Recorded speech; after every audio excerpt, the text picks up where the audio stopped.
الكل جرب ونشر كيكة أحمد الزامل، بس ولا واحد نشر وقال شنو الأخطاء اللي ممكن توقعون بيها. وأنا جربت هالكيكة وحبيت أراويكم تجربتي وبنفس الوقت أشوفكم الأخطاء اللي صارت عندي. بالبداية تستخدمون أي طريقة كيكة شوكولا أنتم معتمديها بالبيت، أو تستخدمون الكيك الجاهز تقطعوه وتصفوه بالتبسي. بعدها نجهز مكونات الكريم اللي تتخلى على شكل طبقة ثانية بالكيكة. بعد ما تماسك كل مكونات الكريمة نسقي الكيكة بحليب الشوكولا. بعدها نضيف طبقة الكريمة على الكيكة. طبعا كلكم تعرفون شنو مكونات الكريمة، اللي هي عبارة عن جبن، حليب مكثف، كريمة سائلة وكريم شانتين. تنخلط كلهم سوية وتنضاف على شكل طبقة ثانية على الكيكة.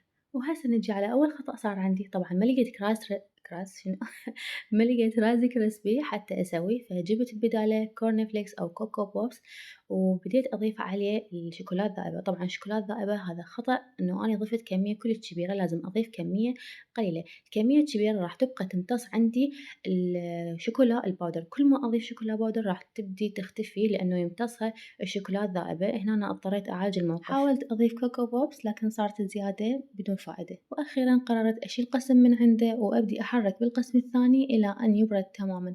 ضروري بنات، ضروري كلش لازم يكون الشوكولا تبرد. يلا أبدي أضيف الكاكاو الباودر حتى ما تمتص الشوكولا السائلة. هنا أنا عندي بردت تمامًا، بديت أحرك وأضيف شوكولا باودر، أحرك وأضيف شوكولا باودر إلى أن فصلت عندي حبيبات الكوكو بوبس تمامًا وصارت حبة حبة. وهسه نجي للخطأ الثاني. الخطأ الثاني مثل ما تشوفون، أني هنا عندي شوكولا مذوبتها ومذوبة القشطة.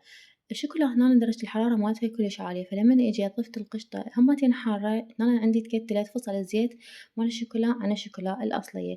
اضطريت أعالجها. شنو الطريقة؟ إنه ضفيت مي حار شوية شوية مع التحريك إلى أن تحولت عندي بهالشكل هذا تشبه النوتيلا. مثل ما تشوفون بديت أضيفها طبقة أخيرة أو طبقة ثالثة على الكيكة. وهنا أنا ضفيت حبات الكوكو بوبس على الكيكة، وهذا شكلها النهائي مثل ما تشوفون. وآخر شي راح نقطعها ونشوفكم شكلها من الداخل. وأتمنى تكون عجبتكم وعجبتكم النصائح اللي قدمتها لكم من خلال أخطائي. لا تنسون اللايك والمشاركة. باي باي.